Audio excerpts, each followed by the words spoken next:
everybody. This is Nicole. And this is Lenee, and this is Live from 1985, the podcast. I want to welcome you guys to our show today. This is going to be episode 3. And today we're going to be talking about single women and all things single, and maybe even times when we were single. Even though we're married women, we definitely had a single time. We're also going to be talking about Kevin Samuels and his view on the modern women, the traditional women, and single women in general, because he definitely has a lot of single women on his show. So we're going to be putting our opinions out there about what we think about him and what he talks about on his platform. So we're going to get right into it. The first thing we want to do is really discuss why we think there are so many single women. So, Nicole, what do you think? So on a actual literal statistical basis, women outnumber men worldwide, like census wide, speaking about the census. But I think it's only like 54 to 46 or something like that. But in our community, and I always tell people, look this up, don't take my word. In our community, it's a little bit higher. So I think don't quote me on this, but the last time I checked, it was like 5 to 1. For every one man, there is 5 women. Now, you're also looking at the men outnumber women who are in prison and in jail. And this last one, I'm kind of basing it off my own experience. So again, this part is statistical data, but from what I've seen and experienced, there's more homosexual men than there are homosexual women, or gay men versus lesbian women. But on a regular, just numbers basis, women outnumber men. So that's the first reason for me. The second reason, and this is where I know I'm gonna get a lot of that flack. A lot of these women out here got too many high standards. And I know we're gonna get into that, but I think that a lot of the standards that a lot of the women have, a lot of single women have now, I don't want to say, it's like their expectations are, I don't want to use the word high, because I don't want to tell people to lower their expectations or lower their standards, but definitely think about what you're asking for. And when you're asking for it, can you provide the same thing that you're asking for? So I think that's another reason why there's so many single women, because women tend to look at a potential, and there might be potential in this man, but because he's not already where you want him to be, you're immediately passing him up because he doesn't meet A, B, C through Z on your list. But that's kind of the long and short of it for me. So I think that single women are single because it's hard to get out there. And I feel like, when you work, you have a full-time job. Some single women have children. So when you get off work, you're tending to your kids, then you're tired, you want to lay down, or maybe even just take a bath, read a book, spend 10 minutes by yourself. Like, when do you have time to go out? Are Yeah. you are you somewhere, or when you do go out, other than the grocery store and maybe going shopping or whatever, are you somewhere where the type of men that you want are gonna be? Do you have time to really prioritize finding a man? And sometimes you don't, so sometimes it's not even that women want to be single, or it's even them or anything that's happening. It's literally just the time to focus on going places to meet people, because I really think there's about 3 good places you can meet kind of like a qualified good man, or someone kind of organically. I think Mm. it's through other people, like if you have a girlfriend who has, or a girlfriend maybe that's married and her husband has friends, or if you have, if you have a girlfriend who has a boyfriend and you meet his friends. That's how I met my husband. So I feel like Mm. mutual friends, and those relationships usually last pretty good, because there's a reason why you guys are all hanging out with the same friends. You guys usually have something in common, and it might work, might not, you never know. Right. But I do feel like that's one way in which single people can kind of engage with decent men, and meet them in an organic way. Another way I feel like would be online. Mm. And some people like to do the online, some people don't. I've heard that, a lot of men online are a certain type of man. Maybe they just want to have sex, or maybe they, or have something that they're hiding, or there's a reason why they're on there, and it's not always a positive organic reason, you know what I mean? But Right. some women, they devote their time to that because they don't have time to go anywhere, so it's like, how else am I going to meet anyone?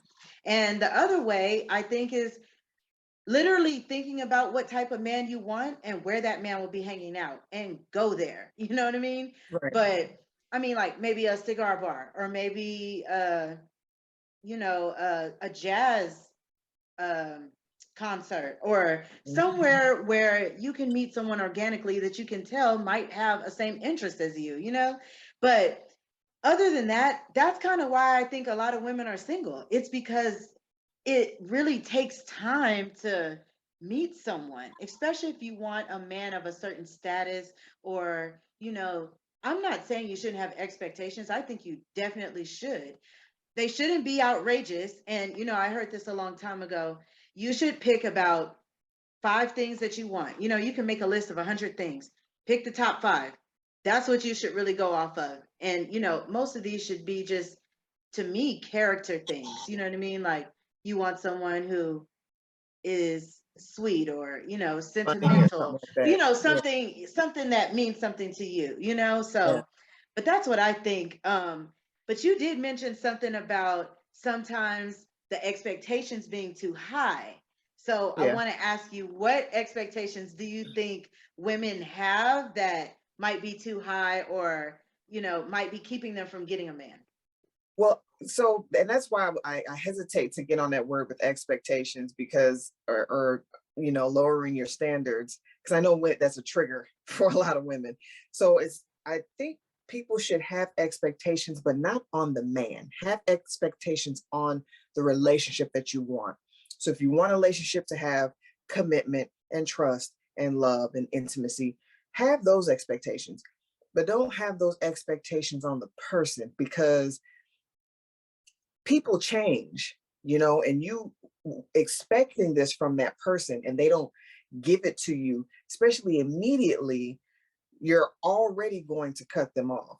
Like, usually, when you go on, and I'll speak from personal experience only, you go on that first date, you already know. It doesn't take 10, 12 dates to kind of get that first initial connection. But that first initial connection isn't everything. You're not going to find out everything in that first date, or even in the first 10 days, or even in the first 6 months. It's going to take a lot of time before you really get to know someone. So having expectations puts you in a state of mind of waiting. Like, I'm waiting for them to do this and I'm waiting for them to do that. Why don't you have expectations on the relationship and then grow with that person and help them build to fit the expectations for the relationship? And then the same, they should have expectations too. It's not just about the woman having expectations. Ask the man what his expectations are, as well. And then you guys can meet them together. So that's why I say, even with standards, the only standards really that I think a woman should have is to make sure this person has the same moral values as you, the same truths, maybe religion or spirituality, things like that. But when you get into standards like money and things that are easily acquired and easily, how much money you make can fluctuate radically, and it can change instantly, even if you win the lottery. So those type of standards, I think, aren't, I don't know, they have no value to them. Have standards like, I want this person. If you're a God-fearing woman and you want a God-fearing man, that's a standard that makes sense to me.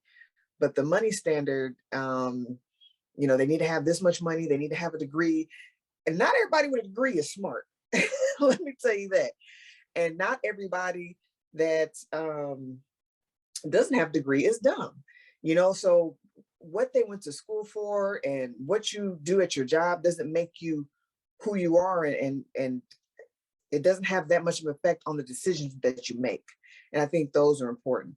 Now, I want to go back real quick when you were talking about the why there's single women. I have a question. I had to ask a question real quick. Okay, You ask. said you so you're like women don't have time.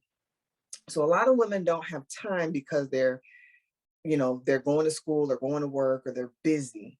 And even some of the women who are now single mothers. So do you think that women, because that's common, and even I was there at one point in time where I was in school, I was going to work, um, I was a single mother for a while, and it is extremely time consuming. That was my focus. So yeah, you're right. I didn't have time to focus on meeting someone. And I always thought to myself, I wonder if I should have sacrificed something. So what do you think about that, about a woman's sacrifice? And of course, I'm not saying your children, obviously Right, not right. that, Mm-hmm. but sacrificing something else in your life, if your priority is to be a wife, Mm-hmm. do you think a woman should sacrifice something in their life to make more time to go after? If your number one goal is to be a wife and to have a Right. family, you know what I mean? If your number Yeah. one goal is to work, then okay, work. But if your number one goal is, man, I want a family, I want the home, I want the white picket fence and all that stuff, do you think women should sacrifice their job or something like that I to? do. I do. Okay. Because if that's your ultimate goal, yeah, you absolutely have to. And I also think that women should prioritize finding a man if you want to find a man. I'll give a little story. My mom used to work at a beauty supply, no, I'm sorry, a beauty college. And there was this Mhm. lady that worked there, and she was like an older Black lady, but she was probably in her late 20s, early 30s. She was coming to get her cosmetology license. She had something going for herself. You know what I'm saying? She was a tall, bigger woman, but like very pretty in the face, loved God. She was 100% a religious woman, and she would always be like, well, I'm gonna wait for God to send me a woman.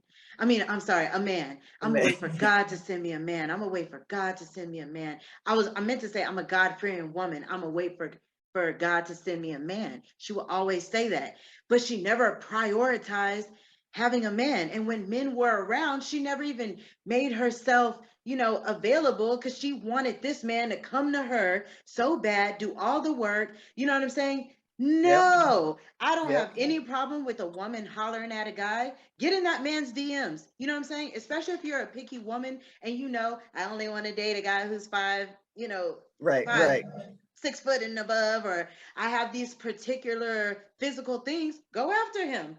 Just know Yeah. there might be 80 other women going after him too, but go after him, sis. You know what Exactly. I'm saying? Exactly. But if your ultimate goal is to be a wife, prioritize that. Put some nights, get your kids to sleep early, get dressed up, and go sit at a cigar bar and have, conversations with adult men that are in there. Go to jazz things, go to places where the type of man that you might want or like is at. You know what I mean? Right. So make yourself look available. I'm not saying bring your skirt up and put your leg Yeah. out there and show, pop your pussy and everything like that. I'm just saying, you have to let a man know that you're available. Right. You might have to go up to a man and start a conversation. I don't feel like men are as scary as some women think they are. Like, I would Right. never go up to man. Why not? He's But you gonna said engage something in that's conversation with paramount. you. What? Right. You said something that's paramount. There's 80 other women in line that are willing to do that. Like I found out, my husband told me, he was like, you'd be surprised how many women, it's funny when you said poppy pussy. I'm sorry, that was hilarious. But he told me, he was like, you'd be surprised how many women have, he told me that I would be surprised how many women have like openly like tried to aggressively get with him. And me, I'm not like that. I never sat around like, oh, I'm waiting for a man to come to me, but I was more reserved. Like, if a man wants to date me, they're going to approach me. Mhm. I would approach men from time to time, but it was very rare, and I never made myself available.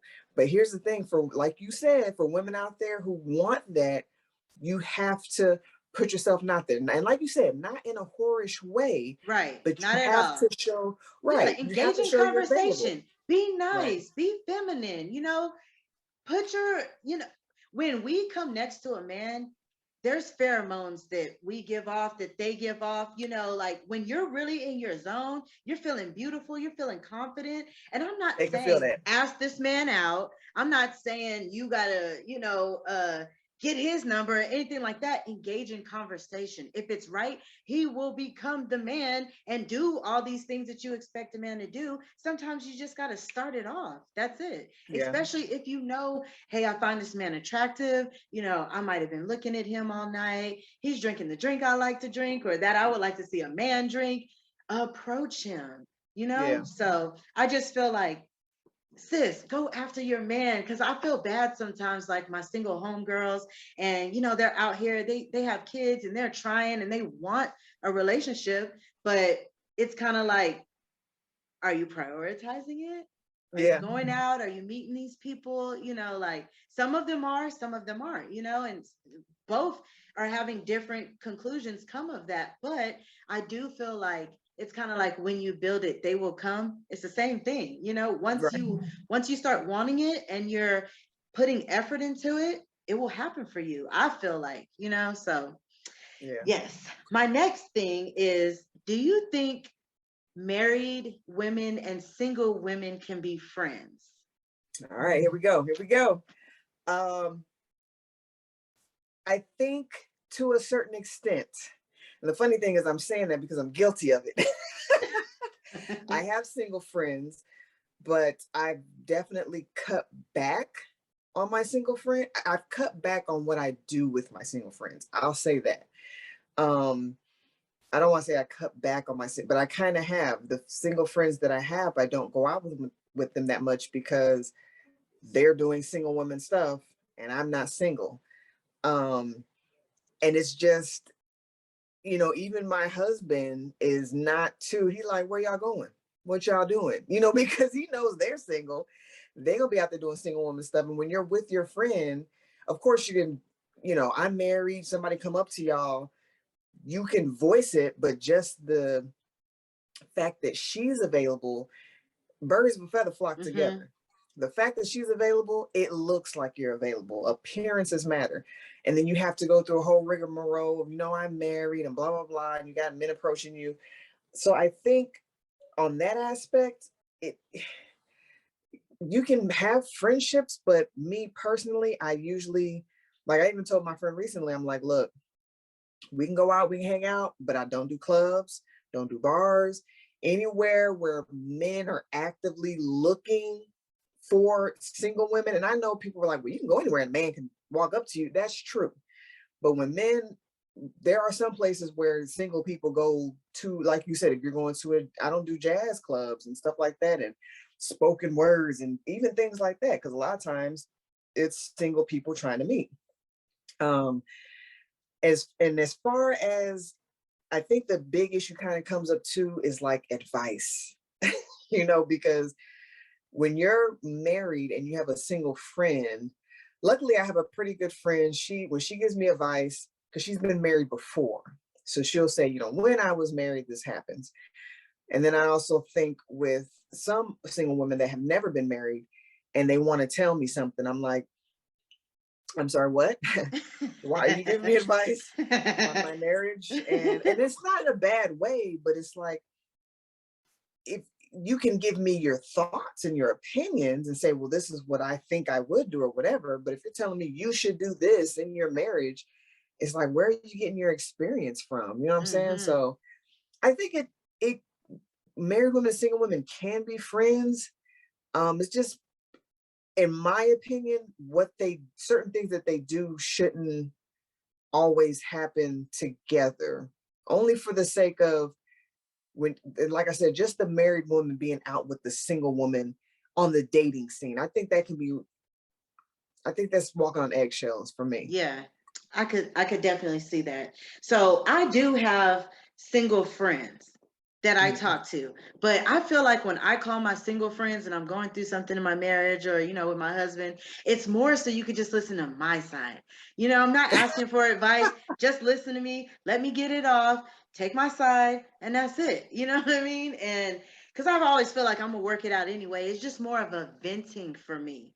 When it Right, right. comes to advice, um I do feel like some people don't necessarily have to go through something to have advice on a situation, Mm, but you know, advice is tricky because it all depends on the scenario. You know what I mean? Because sometimes I feel like a non-person can feel me. They might not understand completely, but I feel like they can at least feel where I'm coming from and just kind of look at the situation from like either another perspective or from just a morality standpoint, just a you were right, this person was wrong.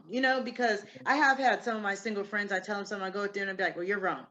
yeah, Sometimes you need to hear yeah, that. You don't have to be married to know that this situation doesn't sound right. But at the same time, I'm with you on the you should do. No, no, you should do. yeah, You can hear me out. I'm not even really necessarily looking for advice. I'm more just really need someone to talk to in the moment. You're my friend. You happen to be single. That's where I'm at right, on that. But when it comes to advice, I do feel like it really depends on the situation. But a lot of right, deep things that happen, or I probably wouldn't go to my single friends with anyway. I probably would go to someone more, higher in my family, like mm, a elder. Even because I don't really even have that many married friends that are my age. So usually that type of advice is going to come from someone older. right. So what do Yeah. you think about like the going out, and do you go out with your single friends? So, I mean, I've been living in Charlotte now for a year and I don't have any friends. So, no. If I go out, it's with my husband. I went out Yeah, with my sisters when they came down and my mom. So I'm kind of over that anyway. That's not my scene. I'd rather go and, if I go, my man's going more than likely. So right, that's kind of how we roll. Or I might go out with someone, but to a comedy show, or it's never just an atmosphere in which men are coming here to meet women.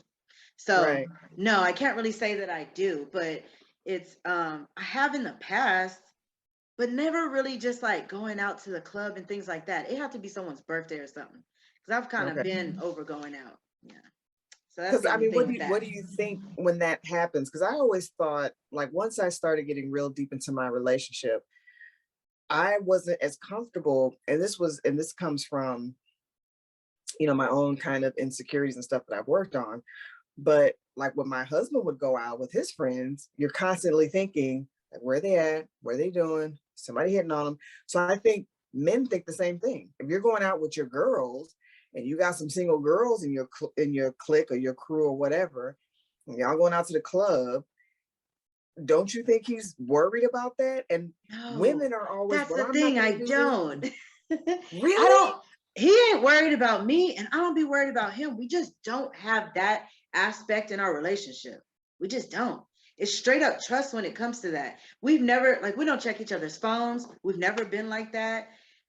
He don't check my Instagram. I don't check his. Like, we don't have social media problems. Like, that's never been an object of contention between us ever. So Mm, I don't even think that. Like, if he said he was going out, I'd be like, cool. He's going to the strip club without me. We've gone to the strip club together. It's just like that's just not a thing in our relationship. And for the most part, really for the last year, we really only spend time with each other.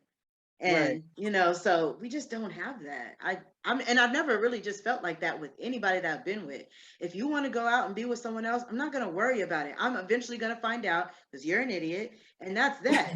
And I mean, That's every true. That's true. relationship I've been in, if someone cheated on me, they told on themselves. They were sloppy with it, so I didn't have to do anything. It was never even a thought to me, and I'm not really a jealous person, so I just never even think about it, because if it happens, I'm gonna find out, and my revenge to you is I'm out. Like, there Hmm. is no, we ain't gotta talk about it. Obviously, you're not ready for what I am, because for the most part, I've been very faithful. And maybe when I was younger, 21, something like that, I was kind of wild, but I got in a relationship I'm in now at 26 years old, and it's been faithful. You know what I mean? So Right. it just has never been a thing with us. Hmm. Well, that's I think that's some good advice for some of those single women out there, especially, taking the time to know your partner and not having those, feelings when they go out, when the man's going out or the woman's going out, having that jealousy and stuff. Because we had that. So it did get, for us, it was a little different. We had the jealousy. we had the jealousy. Not so much the going through phones and stuff like that. We know each other's codes and everything. We have each other's phones, and we really don't have social media. But in order for us, the way we fix that is we just stop going out. But ours come from past relationship issues and stuff like that, building our trust, and from our own insecurities and everything like that. So now, after we spent so much time together, now he's more comfortable with, like, hey, yeah, go out your girls if they're single or not. I really don't, because like you said, I did that, been there, done that. And the last time I did it was, I think it was at a birthday party. No, I went to a bar crawl. And I was just like, I was tired by 9 o'clock. First of all, I'm like, I'm ready to go to bed. That's how I be. First of all, I want to sit down.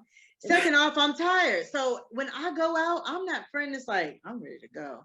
So I'd rather just not even go, It got to be someone's birthday or a huge group of us, but just like all my single friends getting together, like, yeah, no, you know what happens? My sister asked me to babysit and then goes out with all my single friends. That's what happens. So I'm at home with all the kids, like, how did I become the person with all the kids? But that's really been my life for the most part. But all the going out and all that, it's never really been a problem for us. Is it safe to say after a certain age? Because with some women our age and older trying to still be out there in the club, would it be safe to say, it's time to sit down? Yes, because especially if you're looking for a man. Now, if you've been in the club for years looking for a man, he's not there. Girl, try something else. That's why I try to give like different ways to meet people. Like, I only gave a couple because I can't just all the way think of them right now, but there's a lot of things going on in different cities. You got to get on the website and see what's going on in your city, other than this bar that you've been going to for a couple years, and then, everybody in there, the bartenders know you, and ain't no good nigga in there. So stop going in there. You really got to figure out what you want. That's why I say it is okay to have expectations. And I don't mean expectations like you have to do this, but just an idea of the type of person you want to deal with on an everyday basis. You have to know yourself first, though. You got to know your interests, what you can put on the table to meet someone halfway, with what they got. And try to have some interest that men have. I don't like sports, but I'll sit on the couch and watch a football game with my husband. You know what I mean? And I might even be on my phone the whole time, but every once in a while, I'll look up and get into it. My heart will be like this because I have no idea what's going on, but everybody's running and, people are happy because a touchdown just happened. Get into some things so you can attract, something that you want. That's why I just think it's good to have expectations, only so you can even think about where you need to be to find this, but not nothing crazy and not no long list, But what would you say, like, to wrap this up, basically, what advice would you have for single women if you were just like talking to your friend and she was like, Nicole, I want a man. What do you think about that? Like, how can I achieve this? What advice would you give? I do have some advice, and I've been wanting to give actually a friend of mine some advice, and I don't, because I always feel I'm in the position that, kind of like she's in the position. I don't feel like I can give her advice just because I wasn't on the dating scene when it's so online heavy. Me too. But I do, I'd be wanting to tell her, because she has and her expectations aren't horrible, but I feel like sometimes she's setting herself up for failure, because she has these hard no's, and he can't, they can't do this, they can't do that, and it's all these, and lately she has sort of been like, well, I'm trying to be lenient on that. And I'm like, yes, I didn't have to tell you, because she's figuring out on her own. The first thing I'm going to say, it's something my mom told me a long time ago, and she like drilled it in my head. She'd always be like, Nicole, if you ain't gonna do it, another woman will. So we all heard that. yeah, so I took that to heart. So when I was out dating, I never said I would never, you know, or they can't, or they better not, or this is a hard no. I was always open to things.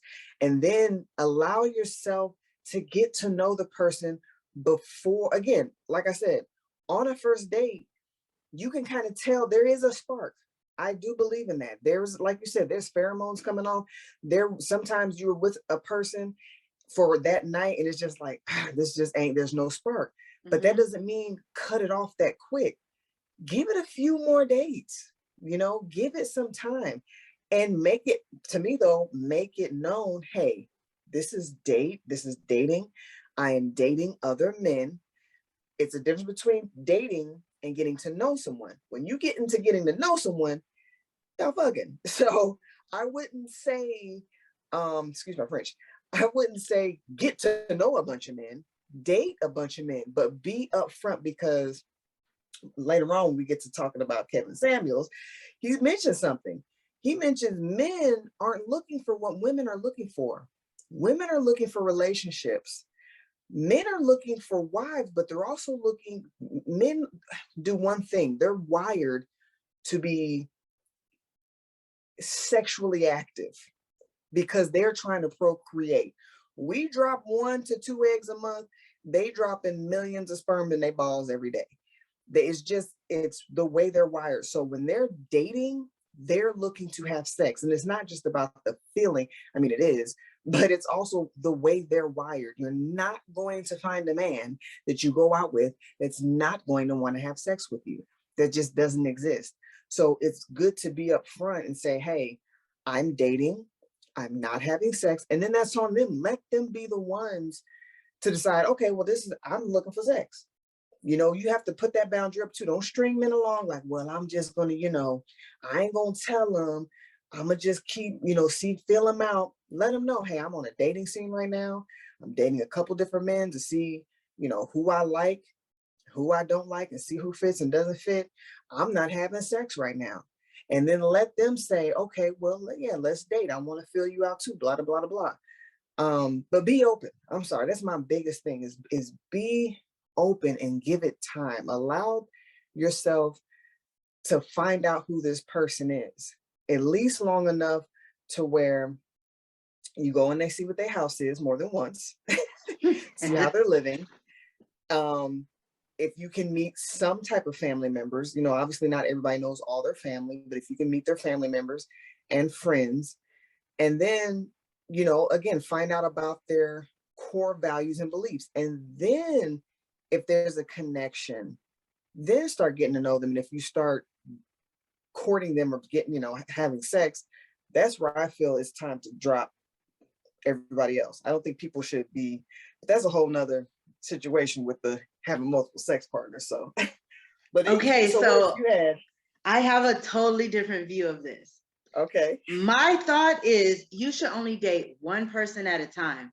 And you should never tell a man you're not having sex. I What? hate that so much. And this What? is why. This is why. First off, no dude wants to date a woman talking about I'm not having sex. And the majority of women will say that and still have sex with this dude. Then you look crazy because Well, you're that's talking true. about That's I'm not having true. sex and you straight up having sex with him. Because let me tell you something, when you have a sexual connection with someone, you should be having sex. Not you should not. Okay, let me stop. I'm not saying Yes. that you should have sex with them immediately, but I'm saying let that feeling run its course. Don't be holding yourself back, making yourself not have sex with someone that you have this overwhelming feeling from. Sometimes you learn a lot from sex. I Have the disagree. sex. What are we holding back for? If Because that, I feel like okay, I wouldn't even be going on multiple dates with someone that I don't know if I want to have sex with or not. so now we're getting into that, and I can't wait till we start talking about him. Now we're getting into that value of a woman. And you have to take in consideration what men want too. Men don't want women who have a bunch of sex with a bunch of different men. I'm not Take saying you should have a bunch of different sex with a bunch of different men. I'm just saying That's why I said date one person at a time. Because like if you're getting to the point where you want to have sex with someone, why are you dating other different people? Like be with this person, have the sex that you want to have, form the relationship that I feel like the sex is very important part of that. And be serious. And it all depends on too if you're looking for a husband. I feel like if you're looking for a husband, why are you waiting to have sex? Why are So let you me ask you dating these this, multiple people? Date one person at a time. because And, let me ask you and we this. might, and I got to clarify my definition of date though. Okay. So if you're dating, to me, that's leading up to a relationship, right? Okay. Now you can meet as many people as you want. That first date type shit, to me, that's like the meeting. But if you're dating me, like we're going on multiple dates, why am I holding back having sex from you? We're on our way to a relationship, are we not? Oh, okay. So then we're talking a little bit semantics, because I and that's why I say court, because dating has now become basically relationships. Like you said, if you're dating one person, you should only be having sex with one person, and it's leading up to a relationship. Dating used to be synonymous with courtship, to where you are only meeting this person, you're finding out who they are, you're finding out their likes and dislikes, and sex was not involved. You're going out on dates, is what dating used to be. You're just going on dates. The reason why I say hold back on sex, because first of all, like you said, it's a feeling. It's an overwhelming feeling. And if you start having sex with this person and they turn out not to be who you thought they were, because you want, after the third, fourth date, you getting hot in the pants, you like, nah, we need to get this done. Then 5, 6 months later, you're like, damn, this ain't the motherfucker I thought it was. Then you're back to square one and dating someone else. So that's why I say hold back, get your vibrator out, whatever you got to do, date a couple men, don't sleep with them, and and then if you do get that connection with one of them, then okay, drop the rest and start a relationship or getting to know that person better. It doesn't have to be a solidified relationship, but that's when you take that step and say, okay, I want to take this further with you, where it's just us two. But sex is, let me ask you this, do you think sex is a skill, or do you think sex is something you're just going to be one way for the rest of your life? No, I think you get better at sex, and I feel like sex makes you feel deeper connected to that person, the more you have it. Exactly. So if you jump into sex too quickly, again, sex is a very intimate spiritual bonding thing, and you don't know this person fully, then you've exchanged this energy, you know them on an intimate level. There was a comedian, like, he said, a lot of times you see that person you slept with, and you with your husband or something, you're like, oh shit, because you know this person, you know how they do things, that's intimate. So that's why I say hold off on the sex, because that is deep. Sex is not just this casual sex thing. That, in my mind, and I know I'm gonna get a lot of flack for this, casual sex does not exist.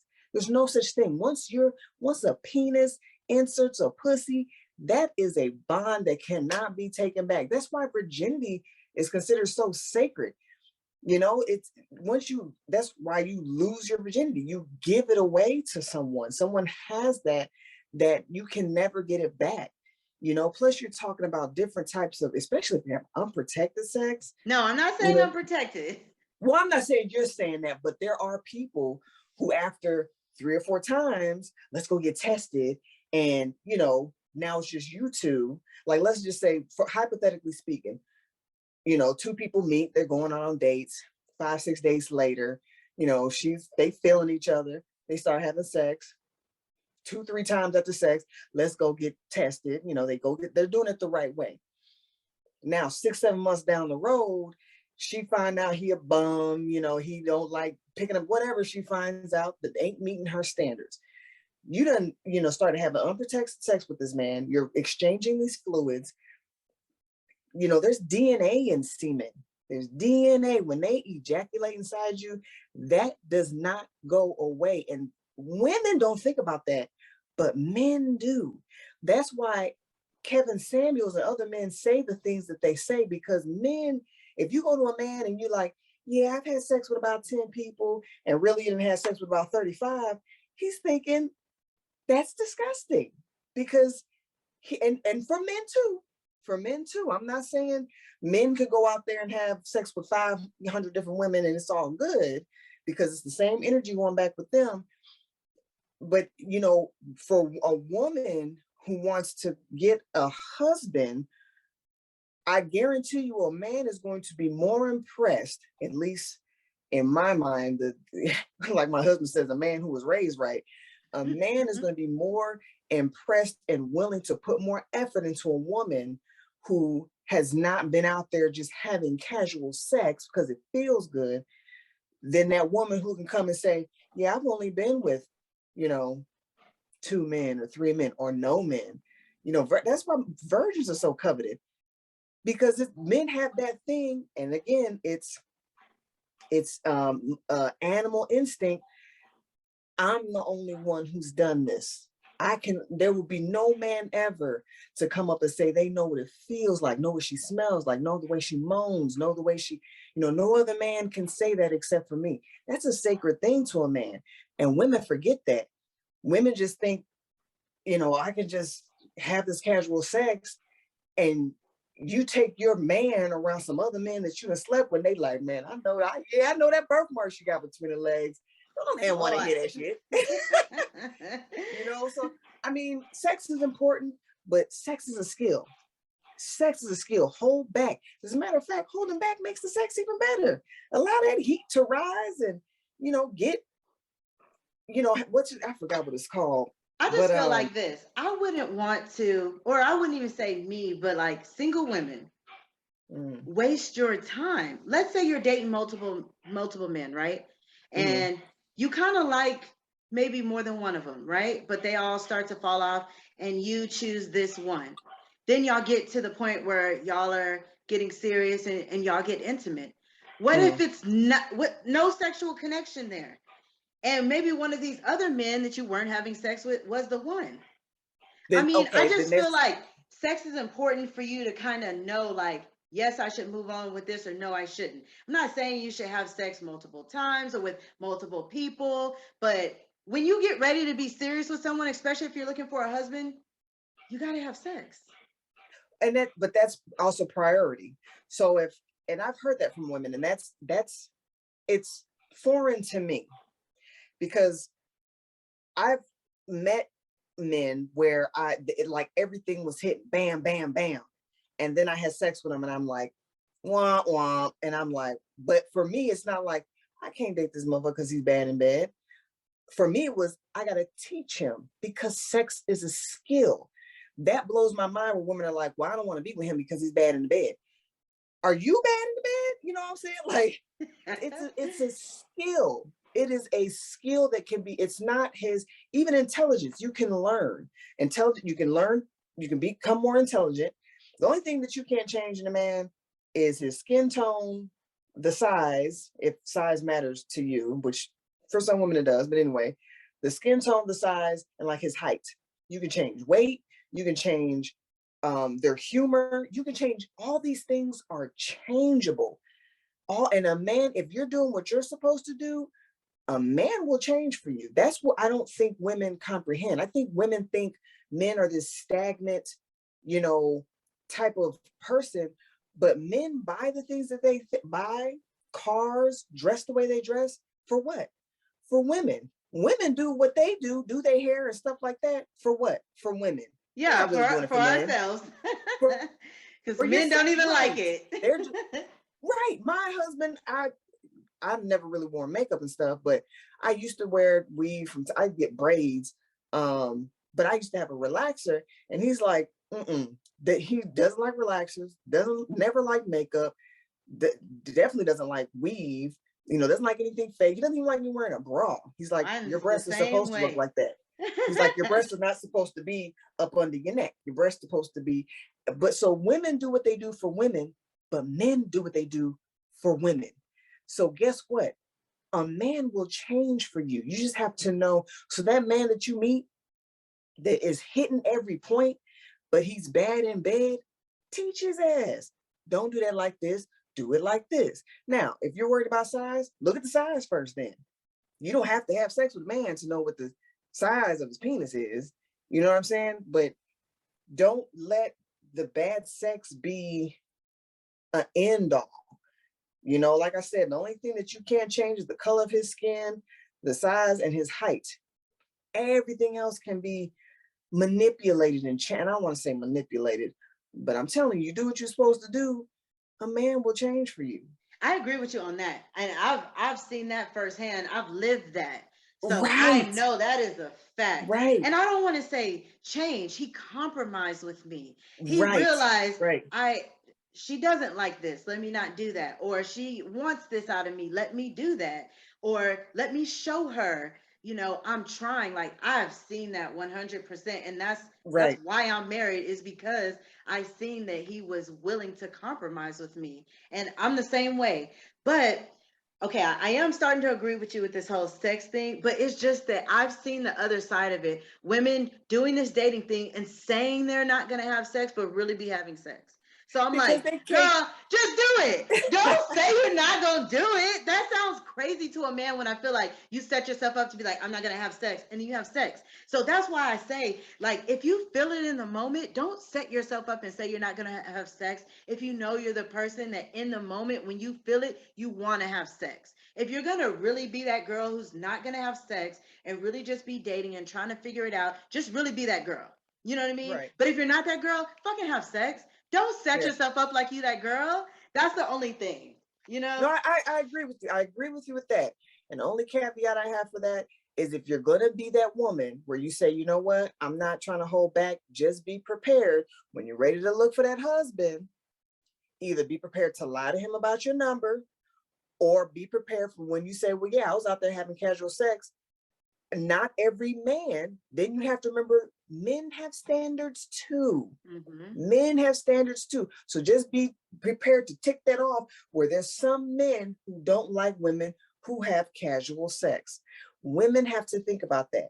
Women, it's not just women and their standards. Men, so I'm all for it. If a woman is out there, it's like I'm doing my thing and I want to have my casual sex, then be prepared. It's some men who consider that being a whore. And I'm not saying that. I'm not saying that. I'm saying there's men out there to think that. So you have to just keep that in your mind. If I want a certain type of man, I have to act in accordance with what they want, just like I want them to act in accordance with what I want. That's all I'm saying about that. And the thing about, women also who say, because I know there's some women who like, I really want to be celibate, I don't want to have sex, and then it kind of happens. Don't put yourself in that situation. Don't drink. Don't go out to the clubs. Do stuff that's going to be during the day. You can have just as much fun. You're getting to know each other better anyway without drinking. Your inhibitions immediately are gone once you start drinking. But don't allow yourself to be in situations that can lead to it. Stop going out on dates at after 8. That's sex time. You're not going to be done with your date until 10. He's going to take you home or whatever. And you want to come up for a little drink. There's no day, there's no time where you want to come up and he's like, all right, good night, I'm going to head home. No, 9 times out of 10, He wants to that's spend the gonna, night. right. So if you do want to take that route where you're like, you know what, I just want to date a couple or court or whatever, you want to see men and be open to seeing different men and not have sex, you have to set those boundaries and, to me, be honest and say, hey, I'm out here and I'm trying to find a husband. I'm not having, and you'll be surprised how many men respect that and will actually work harder to get you, especially when you prove to them. And they're like, well, why don't we go out? No, I'm not going out on after 8. If you want to go out after 8, go to, shoo down the street, Lily down the street or whatever, and go out with after 8 with her, because there are other women that will do that and you can go casually have sex with them. But I'm going to do this because I want you'd be surprised, a man that wants that type of woman will be like, damn, I'm a fight for this one. Because like you said, I am a living testament of that too. Because I kind of got lucky. My story was I was out at a friend's birthday party and I was looking bummy. I was purposely trying to look bummy because I didn't want anybody trying to hit on me. And my husband came up to me, offered me a drink. I'm like, I don't want no drink. And then when he gave me his number, I wasn't gonna call him at first, but I called him, and the first thing out his mouth, he said, "I'm looking for a long-term relationship." And I told him, I'm not. And I was honest, I'm not looking for a relationship. And I'm out here doing my own thing. So don't expect nothing. And it was like, I doubt he'd admit to it, but it was like he had to like try even harder, to I guess get me or something. So, and that wasn't even on purpose. That wasn't even on purpose. But I found when you have strict goals for yourself and you stick to them, a man will respect that. A man will respect, damn, okay, she's saying this and she means it and she's sticking to her word, because your word is everything. And if you're sticking to your word in the beginning and what you say, he gonna be like, damn, okay, 10 years down the road, I know more than likely she gonna still stick to her word, and what she Right. said. Yeah. That speaks a lot of your character. Mm. But so let's get into this conversation. Let's share Yeah. our million opinions about Mr. Kevin Samuels. So we're about to talk a little bit about Kevin Samuels. He is an older gentleman, I want to say maybe in his early 50s, who Mhm. has kind of stirred the internet up with these conversations that he's having with these single women, Black single women. I've seen a couple non-Black single women on his platform as well. But his main concept is that there's kind of two types of women: the Mhm. traditional woman and the modern woman. Mhm. And he's basically telling these women or giving them advice on how they can get a man, or what he likes to say, a high value man. And Mhm. some of the things he says are very outrageous, and I feel like kind of crazy, but some of the things he says, he actually has a point. He backs up a lot of what he says with statistics, facts, history. And so let's get into some conversation about him. I've been watching videos of him all week, trying to prepare, get to know who he is. And I have a lot to say, but I'm going to let you start it off. And I want to know, what did you think of Kevin Samuels and the difference between a traditional woman and a modern woman? Okay. So I was doing the same thing. I've watched quite a few of his videos. I did a little binging too, like, because they're entertaining, but they're also, like you said, he comes correct. He comes with his statistics. He has verification, y'all, and he knows people. He has people in certain professions that can back him up on experiences and things like that. Um, I think that the fact that he's an older man, he puts me in the mindset sometimes of my dad. He's very straightforward. He ain't trying to bullshit with you. He's not, and I noticed more with the quote unquote modern woman, which, let me say this first. Let me kind of back up. I think I was beginning to fall into that modern woman at some point in my life. And then it hit me that my I wanted to be a wife with kids. That was what I wanted. What I wanted since I was a little girl. I wanted to be a wife with kids and be able to take care of my kids. I kind of turned into um, being a corporate woman and having a job and a career and a degree and this and making this amount of money. And I thought that was the thing to do, because that was kind of the trend when I was growing up. And the modern woman is more, I have all this, I have these credentials, I make this much money, blah, blah, blah, blah, blah. You need to meet everything that I'm doing, and you need to do, you know, since I'm at this level, you have to meet me at this level. And I ended up kind of seeing what that level was and the men that are out there and the competition for those men. And I was like, I don't want to go through that. So I turned back more into the traditional women where I sacrificed everything. I don't, at the time, I wasn't telling people um, what I did and how much money I make and what degrees I got and stuff like that. I want to, kids. I want to be a wife. So anyways, I'm sorry, but with Kevin Samuels, um, I think his directness and the way he talks puts women off, because he's not, in my opinion, he's not trying to be mean. He's just trying to be direct and factual and tell you what it is. And a lot of women get their feelings hurt. And a little background with me, my father was a single father for a while. My parents divorced, but I ended up living with my father. So I was used to it, still used to it. My husband's the same way. So that directness doesn't affect me, I think, as much as it might affect some women, because I've lived with that, like, you're doing this wrong, this is bad, and some women kind of feel triggered because they feel like they're maybe being chastised or, being told but it's for men, I think the way they talk is, you know, it's just direct. If you are sleeping with a bunch of men, the definition of that is being a whore. So they're like, oh, you slept with 20 men? Then you're a whore. And it's like, I'm not a whore. It's like, I think if you sleep with over, and I know it's not an actual, number for that, but I think that's the breakdown yes, the breakdown between the communication with what he's giving and how women are perceiving it. They're perceiving it as being attacked when he's just saying, no, I'm trying to tell you who you are and what you're doing, and this should help you. And the breakdown with men, because what men don't do is they tell you about yourself, but they don't follow it up with, now let me tell you something you can do to change that.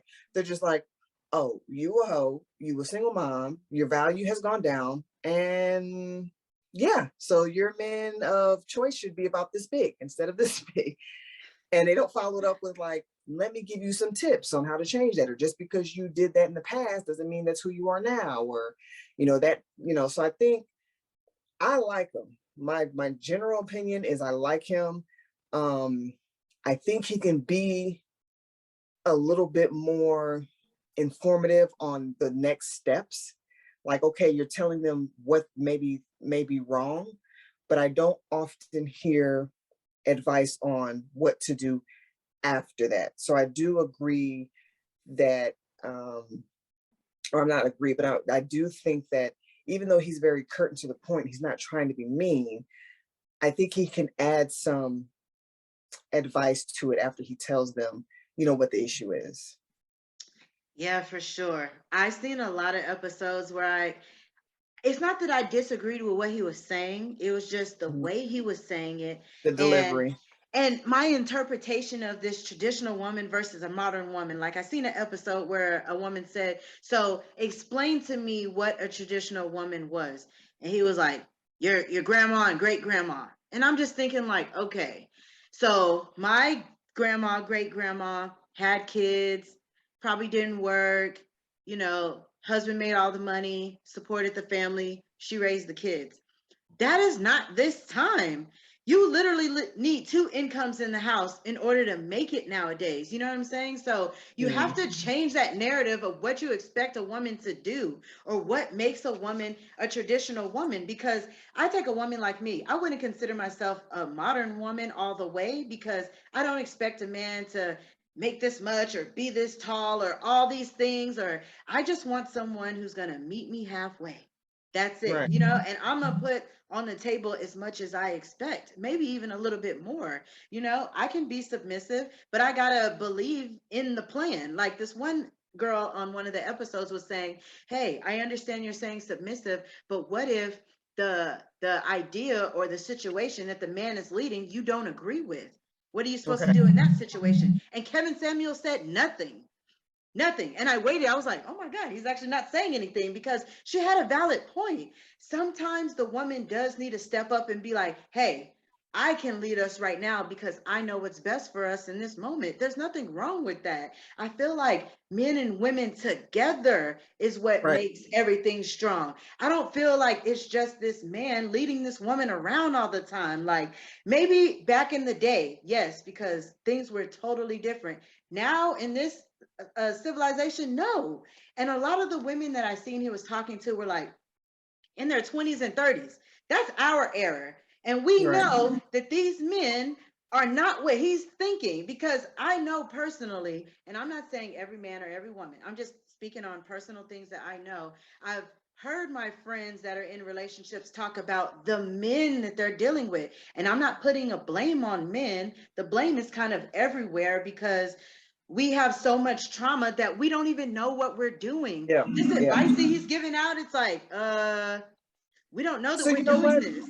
Yeah, I do agree with that point, and I think the trauma extends back way before our time, because women have sort of been pushed to that position. Because if you notice, like even when I with the little business I have, and I'm applying for grants and things like that, you'll always see woman owned, minority owned, woman of color. I'm prior service, woman military, woman of color military. You don't see men of color military. So people always have to realize in this current societal climate, yeah, our women are being pushed to the forefront. There's more opportunities for us. There's way more opportunities for us. Now, like you said, grandma and great grandma, they were more likely to not work. They were more, and even back then, our men, I I don't know if I would say more educated, but they had more opportunity. They usually they were the ones working and bringing home the majority of the income. So I agree to the point. I agree with you with the point that the societal climate has changed. I think the point that he's trying to make, though, is when you take that from a man, we have to comprehend what that does to him. And it's not, like you said, it's a society thing. They have taken masculinity from a man because Yeah. men are here to do what? Protect and provide. So when a woman comes like, I got the money, I got this, I got that, he like, well, what the fuck you need me for? Besides my dick. You know what I'm saying? Like that is very demasculating to a man to say, I got all this to take care of myself. What you got? Or you need to meet me up here. That can be very emasculating. I said Yeah. demasculating. I'm gonna say emasculate. Mm-hmm. So I think he's trying to bring back something that probably cannot bring back. But I think, Mm-hmm. like you That's where said, I'm at. Mm-hmm. right, I think, like you said, as a woman, we have to meet in the middle and say, hey, I'm here, but just because I'm here, and this word is very, it's a triggering word. Women can make more, and I guess be in a more prestigious position than a man and still be submissive. There was a point, like, what my situation was different. I met my husband. He's the first man I met that made more money than me. I was always making more money than the men that I met. He was the first man that made more money than me. Now I had more education than him, but he was more intelligent than me. So, but if it was different, I would still, I've been in situations where I was making more and I was, quote unquote, I felt had more intelligence, but I still allowed them to take control. I gave them all the money and I took, whatever I needed to, I wanted them to feel like they can protect and provide because it was taken from them through society. And women are, I think some modern women, if this is maybe the way he's explaining it, is women are taking it even more. They're coming with, I got this and I got that and I got this, what you got? And instead of saying, you know what, I have these things, let me help you get to where I'm at and further. See, here's the thing though. He doesn't talk about this fact. Yes, women are making more and they're proud of that. But a lot of women are not throwing it in a man's face like he's portraying. A lot of women are just like, hey, I'm here. And the man might feel a little insecure by that. I just feel like there's other instances of what he's talking about. He only focuses on one thing. And in my mind, I'm like, you're in your 50s. How could you know what it's like to be dating as a 20 and 30-year-old? I But just, and that's why I say I think he is bringing more older sort of tactics and ways from the olden day. But I have a question for you. So you were saying there's women, now we're living in a time where women make more than men. Typically, on average, women are making more, our women, especially our women, making more than men. But the dynamics of taking a woman out and buying her gifts and women want to be pampered, that hasn't changed. So let's just say, hypothetically speaking, me and you are more on the lines of 50-50. I'm coming to the table with what I got, you come to the table with what you got, but we're going to split the bills or whatever. Now, let's say there's a woman out there like that. I'm going to meet you 50-50. On average, though, women like to be, and on average, not every woman, women like to be bought things. They want to go out and the man pay. They want to be romanced and all this other stuff. If you are making more than this man, because before, when men were making more than women, that's why men were romancing women. So my thing is, if we're going to change the whole societal climate where women are now at the forefront, and now you want to have this sort of, okay, I'm making more money, this should not emasculate you, and you should be, I'm proud and you should be proud for me, then change all that too. Go out and romance a man. And there's some women who will say that I do pay for days. Yeah. More women should do that then. If you want to be the one, then when you get pregnant, had a baby, pop it out, let him stay home. You know, you can't have both sides of the coin. You can't be making more money and have more prestige and more education and all this stuff, and then also be, you know, a damsel in distress and want to be romanced and taken out. You want to act like that, then play the role. Go That's out true. there, open the door, you know, do all of that stuff. You know, but I feel like you could still be in that situation and you're making money and you're not proud about it. You know, you're not putting it in his face or anything, but it's just something that's going on. But I don't think that turns you into more of the masculine person in the relationship. I feel like you could still be feminine and everything like that. And I feel like a man still got to be a man. No, I wouldn't expect you to book me a trip to Africa every 3 weeks, you know, a $5,000 ticket or something like that. I know you can't afford that, but you still got to be a man. You still got to court me. Still want you to take me out. Maybe we can't go to the highest priced restaurant, but you know, you still got to put effort in there. You know but what I you're mean? taking away the one thing, like we said in the very beginning. There's two things that a man, and I will say, I don't know, I'm going off of you know, only experience of what I've been told and what I see. But a man is there to provide two things. Is there for two things: to provide and protect. If he can't provide, I mean, yeah, he can still protect, but if you're providing, even if you're not throwing it in his face, if you're the one where when the check comes, she got to give it to you and say, here's my money. Like I said, I've been in that situation. And the fact that I had to, even me, nobody knew, even just between me and him, I never threw it in his face.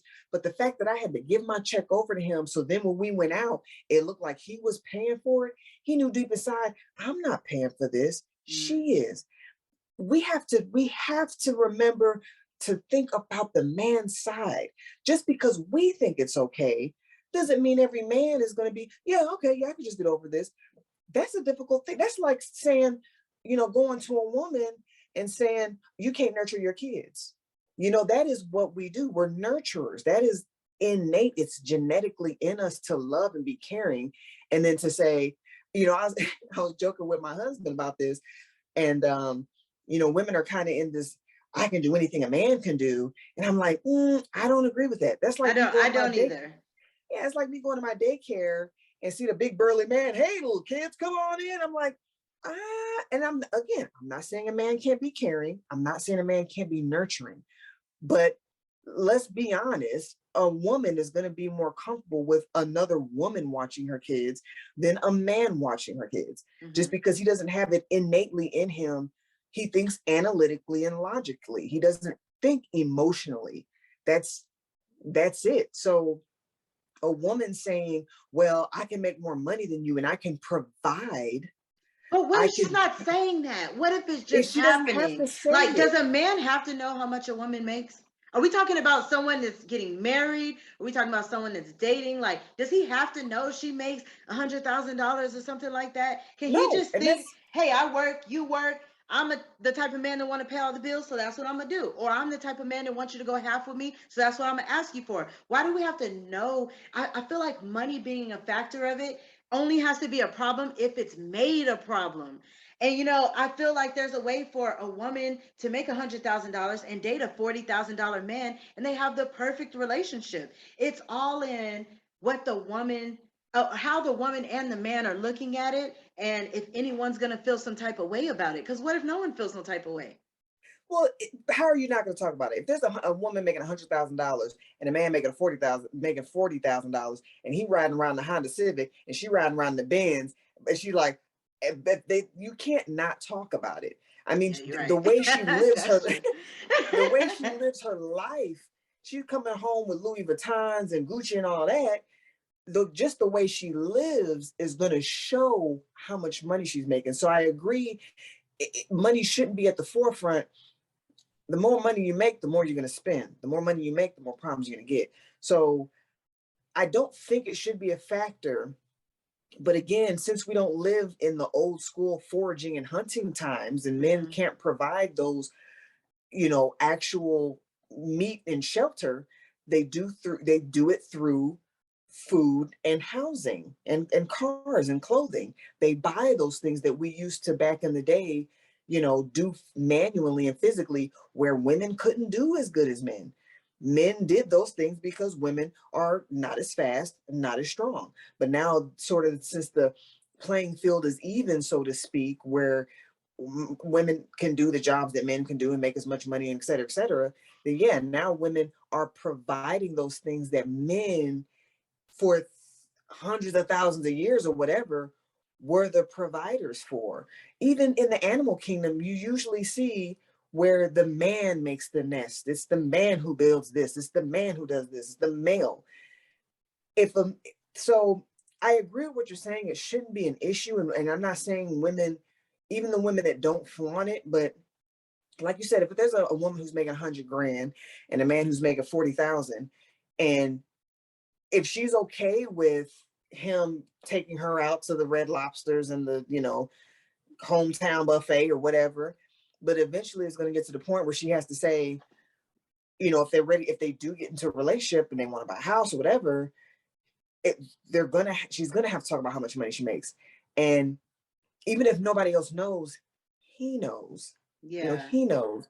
And we It's have to just the think. fact of like, how do you get out of that situation if you're a woman who wants to get married, right? And the way Kevin Samuels puts it is like, most men make, the average man is making 40. about $40,000. And Yep. then you have these high value men that want all this shit out of a woman, and they got all these women going after them, and it's a select few of them. These men that Kevin Samuels sound like he was around are like a very small percent of men, It I feel is. like. So It I'm is. like, what are these women to do? There's way more women than men. So there's a lot of these $100,000 women that got to be dating these $40,000 men if they want a man, right? So what are Sacrifice. they to do? Sacrifice. The thing that he doesn't say is he doesn't say sacrifice. So I noticed the audience that he targets are the women that want these high dollar men. Mm, And he's speaking the truth. These women who want these high dollar men, where he said 10%, I forgot the numbers that he used, but he said something like 10% of the country makes over $400,000 or something like that. And mm-hmm. then you have the 1%ers. There's only 1% of people in the country that make over, a million or 2 million or whatever a year. And in our community, it's even smaller. So Mm-hmm. there's more women that are, the average woman is making maybe $60,000 to $70,000, so the $60,000 to $70,000 women are trying to go after this small percentage of, let's just say, $1 million men. Mm-hmm. They have two choices. They only have two choices: either be the crabs in the barrel and claw and clam your way to that $1 million man and do whatever you have to do. Like one lady, he was like, "What do you got to offer?" My looks. He like, you got to come, you got to come more with your looks, because you have women who, like I say, who stay virgins. Some of these women out here are doing the most to get that $1 million man. Because $1 million man, you want to talk about a woman having standards? He can have all the standards in the world, because there's going to be a woman out there who saves herself, natural hair, natural breasts, all these things, because she knows she's going to have. So you can either be in competition with them and, like he said, upgrade yourself somehow, or you need to sacrifice and you need to Mm-hmm. go from one of these $40,000 men and build them up. You can build a $1 million man. That's the thing. Women don't think that. They just want one to magically appear and already be there, but they don't want to put in the work to build $1 million man. And I think the fear comes in, they're going to build $1 million man, And and you're then gonna $1 million leave them. man gonna leave them Mm-hmm. for somebody who's. So you have to make the sacrifice, you have to make the jump. But my thing is, when you find that $40,000 man, again, do all the things that you need to, like you were going for $1 Mm-hmm. million man, Yeah. to where don't give them a reason. Don't nag them and bitch, you ain't, I'm not saying women do that, but there are some women where I try building him up and he ain't doing what I say. You Nope. can't force You him. got to be the woman's, I'm sorry, you got to be the man's companion, not his mother. That is, Yeah, that right. is the main thing. Like, but I agree with you. And I feel like you should be a man's piece. I feel like you should be feminine. I don't really like the submissive word, and it's because of the obey part. And I do feel like it should be, you know, a combination of me and you making decisions and not just I'm obeying whatever you say. I'm not with that. I'm just going to be honest. But I don't feel like that makes me either a modern woman or a traditional woman, because I want the traditional things. I want a marriage, a lifelong marriage. I want kids. I want all that shit. But my modern side is like, hey, if it doesn't happen, it doesn't happen. You know, when I was younger, my biggest fear was dying alone, because that's something I would hear on movies and TV. And, you know, you just hear older people like, don't want to die alone. Like, that was the importance of marriage. It wasn't to find this companion and all that. It was because you don't want to die alone. And then it dawns on me when I have a friend and her boyfriend's father passed away and the mother was alone in her late 40s. So that doesn't always happen. You know what I mean? Yeah. So then it started to be like, well, what is marriage really for? What is it really about? How do I value it? You know what I mean? And not everyone values marriage the same. Not everybody values relationships the same. So I feel like Kevin Samuels is just so one track mind with his, what he's saying is that you're not opening it up to all of these variables that can be happening. That's my only Yeah. thing with him. So time after time you listen to him, I'm like, who is his audience? Why are you talking to But these yeah. 20-year-old women about a goddamn my grandma? I'm not Yeah. my grandma. I'm not living like that. Gas is fucking almost $4 a gallon. I can't stay at home and fucking submit to my husband. What are you talking about? I gotta get out there and get it for us to even survive, because $40,000 ain't cutting it in this society. You gotta live in a Yeah. damn shack with $40,000 a year. I have to work so we could be an $80,000 a year couple. You know what I'm saying? So it's just like, Kevin Samuels, I get where you're coming from. I just feel like your audience should be your age. You know what I'm saying? I never see no one his age on his show. He's always talking to these young women. Well, and that's why I say his audience are the women who want these $1 million men. Okay, That's I what could it. I could agree Yeah. with that, but not That. all of them. I've seen a lot of conversations where these chicks are just looking for a man. Yeah. Yeah. And that's true too. And I think I agree with you there. There was one woman I saw on there, and um she was single. She had 2 kids. Both her kids had different fathers. I forgot what she did, but she seemed like, in my situation, she wasn't looking. She's like, I just want a husband, And then he got into the whole, well, no, you're not looking for a husband. You're looking for a stepdaddy, And even with that, I liked that one better because she was one of the people. She's like, I'm willing to sacrifice. I'm willing to settle. And the one thing that I don't think she got was, the fact that, and this is something I had to consider too, because at one point I was a single mom. Women, once you have a child, you're going to put that child first before anything. You're going to put that child first before anything. So when a man comes into your life and he knows this, you're a package deal. He's not coming, in his mind, I'm not marrying you, I'm marrying you and your child. And women have to, and I'll just speak from I'll make my own statement. I when I was a single mother, my little, expectations from a relationship, as I said, you know what, I can't say that I want a single man with no kids. I have a kid, so if they have a kid, I can, I can respect that. Um, but the one thing I didn't take into consideration, which I did, and I found it the hard way, is I wanted them to have this relationship with my son, but then I didn't want them to, um, what's the word I'm looking for? Discipline. Discipline my son, because I can't explain it, but it's just something about it that, especially, I was still in communication and stuff with the father and having issues with that. Don't let him touch my, and it, sometimes you have that, sometimes you don't. Sometimes you might get lucky and you have a guy that's like, you know what, as long as the guy is good to my son, he's a man, as long as he's a good man, which after a while, his father did say, but there's nothing like the bond of a man and his child, just like there's nothing like the bond between a woman and her daughter. And again, I'm not saying quote unquote stepmother or stepfather can't be good and guide and be positive role models, things like that. But the biology of it, like I tell people all the time, there's things that I do. I'm like, man, that's my mom. I can hear her talking. I'll say something like, damn, I sound just like my mom, or my dad, I will feel him. You're only going to get that through genetics because you're literally doing something genetically.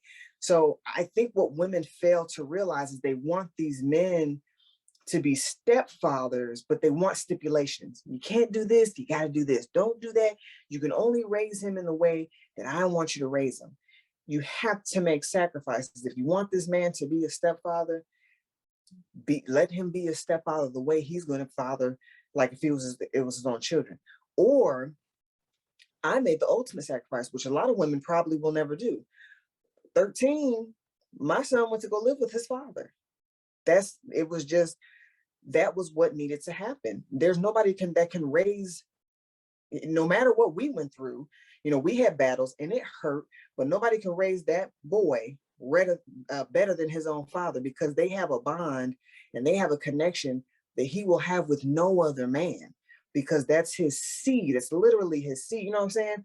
So I think that was probably one of his better podcasts, because he's telling her, and not only that, you have children, both your children have two different baby daddies, and a lot of men think, well, how come you didn't stay with them? Women don't think that. Men will think that. How come you didn't stay with them? What did they do? Well, what did you do? Or how, or what did they do for jobs? You want this out of me, but they were, I think she said, a truck driver, and I think the other guy she said she met when she was 16 or something. But I think women fail to think about what a man thinks. We want them to feel our emotions and know what we think and know how we feel. You have to think what they think about too. And they're not as readily going to be emotionally open. They're not. A lot of men show their emotions through action, whereas women, we're going to tell you how we feel, where men are going to show you how they feel. And if they show you and you don't catch it, then they feel like you ain't paying attention to them. So I think when he does talk to those women, I like those the best, because he does tell them, look, you have to realize, you have to accept that men have expectations too. Mm-hmm. Men have parameters too. And you have to, just like you want this and this and this and this from a man, are you meeting what he wants? He had a good quote. He said, you should be asking yourself not only what you want from a man, but you should be asking yourself, what do I want a man to want in a woman? I want a man to want a woman to be this, because this is what I am. I want a man to want a woman to be this, because this is what I am. Stop putting just this list of what you want and what you need, and think, you know what? And this is what I am. And I'm hoping that he wants this too. And ask him, what are you looking for in a woman? What can I give and sacrifice to you? Because, and I'll wrap this up, a lot of times men don't get custody. So he's doing for you. So let's say you got children and he got children. So now he's raising your children more than he's even raising his own. Yeah, You gotta think how that makes a that's man hard. feel. Yeah. Yeah, you have to take that into consideration. He's with your family 24/7, and he might get his kids on the weekend or every other month or whatever. So he's putting more effort and time into some kids that are not, and I'm not saying it's a horrible thing. It's good that they have a male role model. But think about his kids back with their mom, and maybe she's not with anybody. And even their kids are like, dang, this dude gets to be with some kids that ain't even his, and I don't even get to see my daddy. Women don't think about that. And I had to think about that too, because it's I mean, it gets deep. That's why I say it's not the best to just go out and be so casual with your life, because the crazy thing is women will go out and yeah, I got pregnant. And it was, and they just have kids. And, there's a lot of women in our age where you were going out and well, it just happened. You were being careless. Yeah. And now there's a child in this situation. And now you want people to just be okay with what's going on with you and understand it. No, you need to take accountability and responsibility. I was out there being careless. Now I have some kids. Now I need to sacrifice or be accepting of who's going to accept my situation. Right. I can agree with that. But the way he talks to women with kids, it's like, I don't feel like you should devalue a woman just because she have kids. I don't care what type of high value man or not that she's looking for. I feel like you got to give a woman grace. Women go through things, women mature and think they have it figured out. And sometimes they don't, you know what I mean? And things happen when you're at a younger age to men and women. That kid that's with this single mom has a father. So, it wasn't just one person that had that child, one person that's raising that child. And sometimes let's give that woman a little bit of credit. But also, that woman needs to control her situation. If the father's involved, make them, have a meeting of the minds and make sure that the child's being taken care of, but that, the person that's in the home does have some type of reign over what's going on in the household. I don't feel like you should be with the man and just be like, you can't discipline my child. You can't say this. You can't say that. He's the man of the house now. You know what I mean? Regardless of what your son or your daughter may or may not think, if he's going to be living with you and y'all are going to be going towards marriage, like, he's kind of the dad now. So Yeah. you definitely want a dude who's going to take that role, but that also takes time. I don't feel like you should rush a guy into that. You know what I Oh, mean? yeah. Like, Yeah. you should definitely like maybe give him as much time as he needs because these aren't his kids. Yeah. But I don't feel like that devalues a woman, and that's what I don't like about Kevin Samuels either.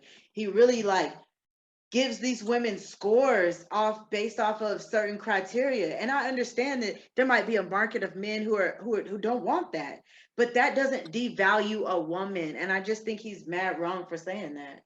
Yeah. I think that comes from his antidote of how you were raised. So me personally, I was raised to know better because my mother instilled in me, you lay down, you open your legs, you get pregnant, it's your responsibility. It is always the woman's responsibility. Now, there's a lot of women who don't grow up knowing that. So for those women who don't know that and who are more frivolous in their activities young and do end up getting pregnant because of ignorance, then I get it. But you still have to own up to your mistake. It's still even though it was done through ignorance, it's still something, it's a mistake that you made, and you have to deal with that. Now, in my situation, I wasn't frivolous. I thought that this person that I had a child with, I was going to be with forever. And It that's was the thing. never, I feel like there's a lot of that.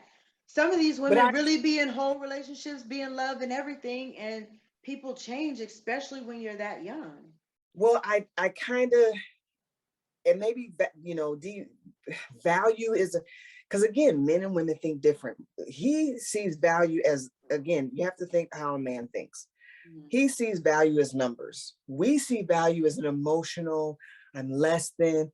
That's why I say, I told my husband, there's this comedian, he's like, men say 1 + 1 is 2. And women know 1 + 1 is 2, but sometimes they think 1 + 1 equals apple.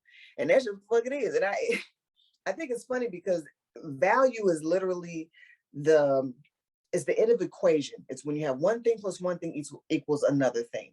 So when men see value, it's literally a woman and a kid equal a package. And there's another woman who's single with no kids. Guess what? 9 times out of 10, they're going to go for the single woman with no kids than the single woman with kids. That's what he means by value. It is not making you less than as a person, as who you are. It just literally means most men, not all men, because some men can't have kids and want a woman with kids. But I'm just saying most men on a literal value scale, try to think like a man logically and analytically, if they want to have kids and they want to have all their own kids and they see a woman with kids already, they're going to be lower on the scale than a woman without kids. I think that's what he means by value. And women take that out of context and think that they're being valued on a scale of who you are and you're less than and you're not, you know, worth anything. I don't think, that's only my opinion, I don't think that's what he means. And women should take that into consideration, which is true. Because when I did what I did, again, I realized, okay, I've got a kid. My chances of getting a man without children is going to be less than the woman without kids. That's it. It doesn't make her better than me. It doesn't make me less than her.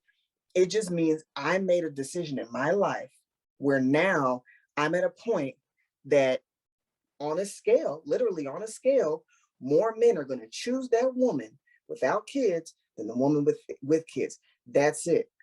That's all I think that's all he's trying to say is you have to take in a race. That's what it is. You literally run a race and you got 2 kids on your back. I got a 7 and a 4-year-old, you know, and together they over 100 pounds. Where this other woman, same weight as me, she's running with no weight on her back. Guess who's going to win that race? She's going to win that race. Yeah. It's just facts. It's not. So I want to reach out to women and say, stop looking at what he's saying emotionally. Take what he's saying as logic. Well, it's definitely the way he's saying it. Now he is curt. He can't be. I remember he told a woman, shut up and just listen. And I was like, but a lot of times they cut him off because they're trying to defend themselves. They start to backpedaling and he'd be like, hey, just shut up and listen. And again, I come from a more male dominated household. So I'm used to it. Plus I was in the military and I was in a male dominated culture. So it doesn't offend me. Excuse me. I think as much as it offends the next woman, but I always try to say, get to know your male counterpart. We as women congregate with each other. We know each other. We know our feelings. We talk everything out.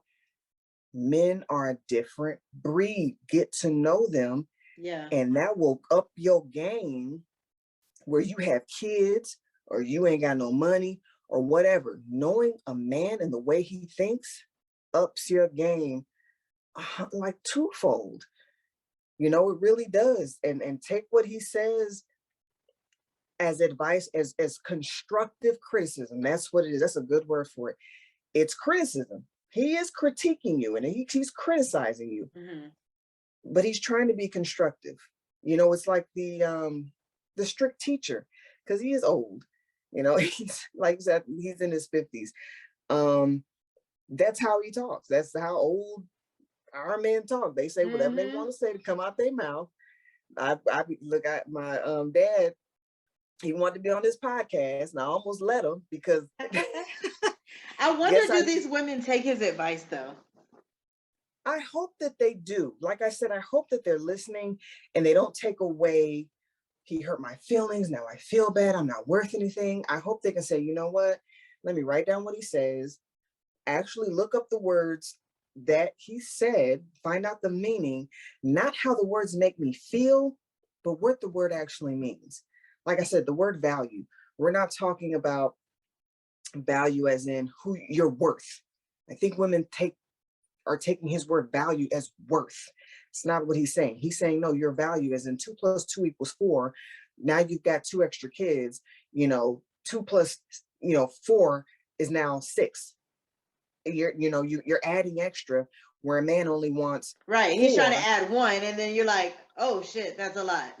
Right. So Yeah. he's literally using value in the sense of a man is going to want something different from you. Most men, I think he's trying to speak, the average man is looking for, this. And if you don't meet that, your value is less, not your worth, not who you are. You're not a bad person. You're not, whatever. Is just you're in a pool where you've lost points. Yeah.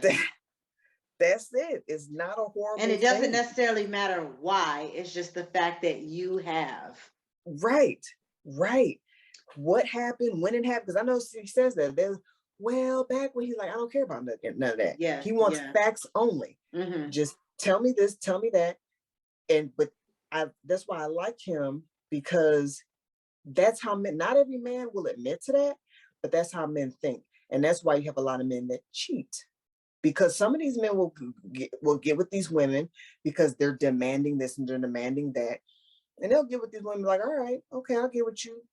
But what you don't do, another woman will.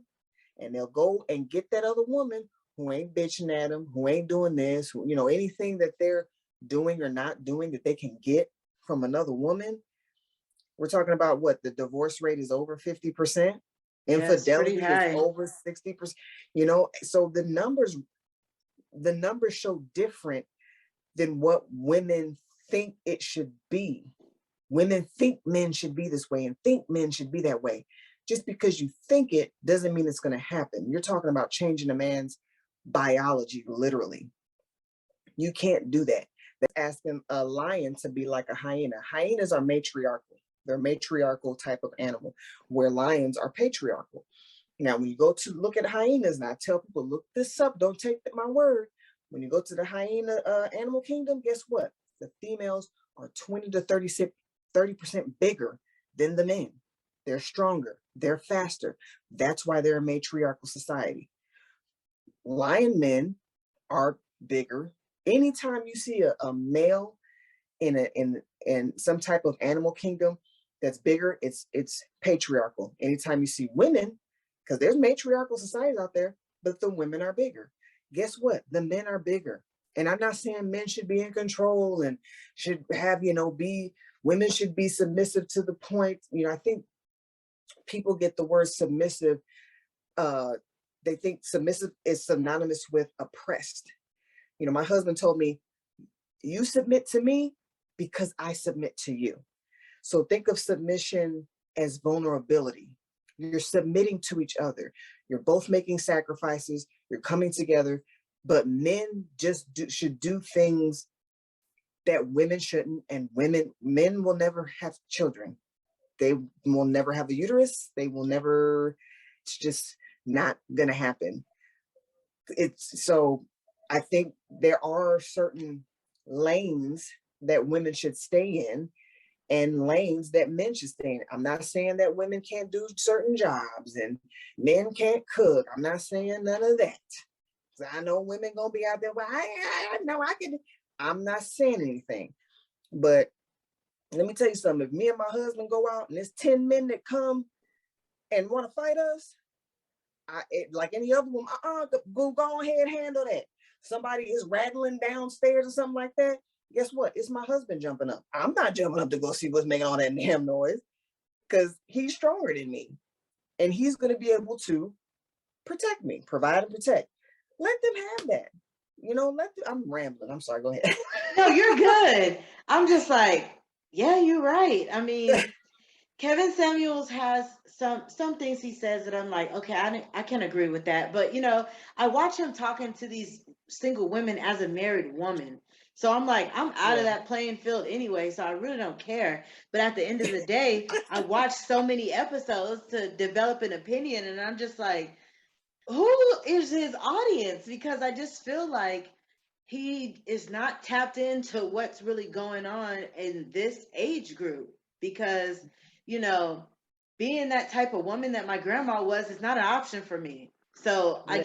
I can't relate to him on that level. And I'm not Yeah. looking for no high value man. I never have been. I always just wanted someone who could just meet me in the middle. You know, someone I could be his peace, and someone who could, you know, make me feel protected and loved and provide. But, you know, that doesn't make me traditional. It doesn't make me modern. You know, I'm just a woman who wanted to be married, and I am, because I made it a priority. That's all I think it boils down to. If you Yeah. really want to change your situation, make it a priority. And that You know includes what? finding a man. The next time we come on, now you said something very paramount. You said, I just want to be protected and loved and provided with. I want you to ask your husband what he wants as a husband from a wife. So Now, I think about what asked you him, said. I asked Okay, what'd him you say? What'd because you we say? had a conversation the other day. We're in the car and we're riding, and I was like, I want to know your opinion on Kevin Samuels. I've been watching him at the house for the last couple of days. You've been hearing what he thinks. What do you think? You know, I'm curious to know. And I'm like, before we got married, what did you want in a wife? Now, mind you, when we met, I was 26, he was 28. So I was like, what did you want in a wife? And he had been married before. So he told me I didn't think about what I wanted in a wife. Like, it wasn't even a thought to me. It was just more like, can I get along with you?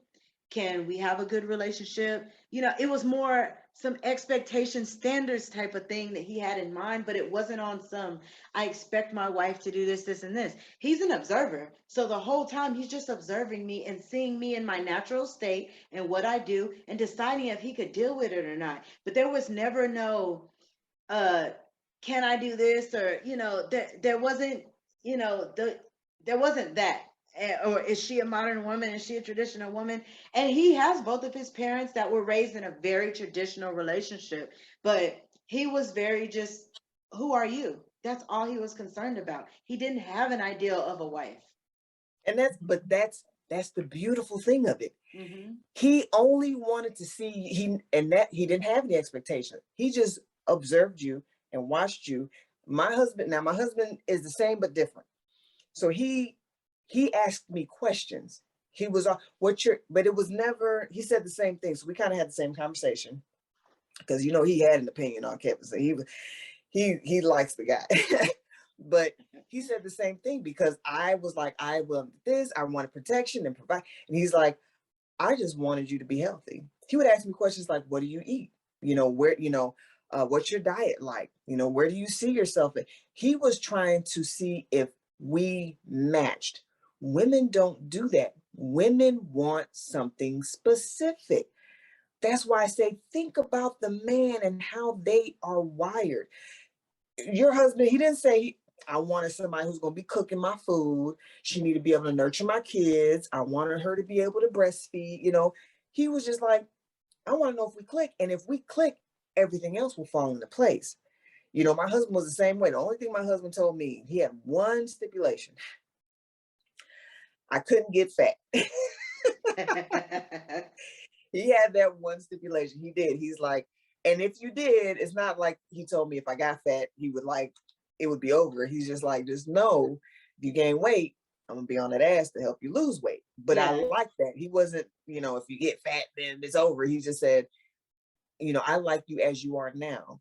If you gain weight, I get you're a woman, you don't have kids, blah, blah, blah.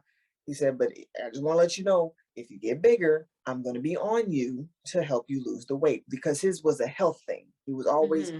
worried about my health. He didn't care how much money I made. He didn't care about my education. He didn't care about none of that. He just wanted to make sure I would be healthy. And he watched me. And the other thing he said, I'm sorry, if I had the ability to change. He said how open I was. I wanted to see how open you were. So when it was time for us to change and grow together, I want to know if you'd be open to that, or if you'd only be stagnant in this way where you just had to hold on to who you are for the rest of your life. Because that's, like you said, we in our other podcast, people change.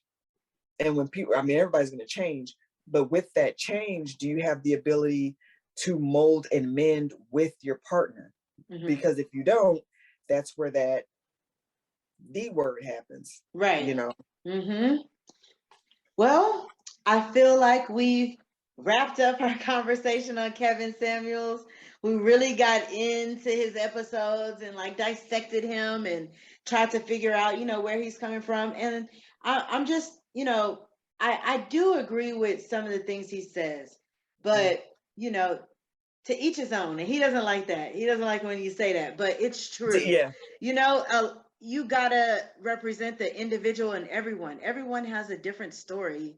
He's not representing every man or every woman, when he's speaking. So just remember that at the end of the day, give yourself some love and give yourself some grace. Don't listen to Kevin Samuels and let him take your spirit away. Fuck him. So now we're gonna kind of have like a little altar call and just say, hey, fans of our show, we want to know what you think. Holler at us. Let us know what you think about this modern woman, traditional woman conversation. Give us some feedback and understand that even though we're married women, we understand what it's like to be single. We've been single before, and we want to see all our sisters get a man and be happy if that's what you want. So we're all about love. We love y'all, and we want the best for everybody. yes, I definitely agree. I'm always, talking about how much me and Lenee, we always want some feedback. Give us some feedback. We want to interact. We want to do questions. We want to have guests. And it's not just that, but your health and your wealth and how you're doing and everything like that is really important to us. So I'm on the same, well, not exactly on the same. Take Kevin Samuel's advice with a grain of salt.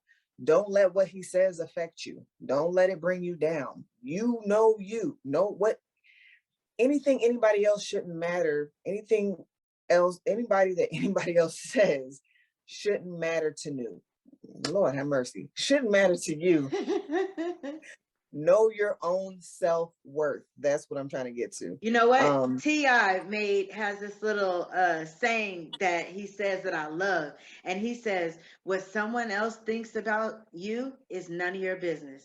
And I love that because the moment you start caring too much about what people think or say or internalize it, that's when you're basically allowing someone to live rent free in your head and Yep. fuck with your emotions, fuck with your mental health and all of that. Don't do it. Don't care what someone else thinks about you. It's none of your business. That's their opinion. As long as you know who you are and you have your self-confidence intact, that's all that matters. Yeah, I definitely agree. So we appreciate everyone who tuned in today. And like I said, you know how to reach us. Live from 1985@gmail.com. Bring the questions, bring the comments, bring the feedback. We want to hear from you. Also, we are posting questions and different things on our Instagram, which is Live from 1985, the podcast. So hop on our Instagram, DM us, answer some of the questions that we asked. We want to know what you think about this conversation. All right. Well, until next time, ladies and gentlemen. Life is like a box of chocolates. You never know what you're going to get. Bye.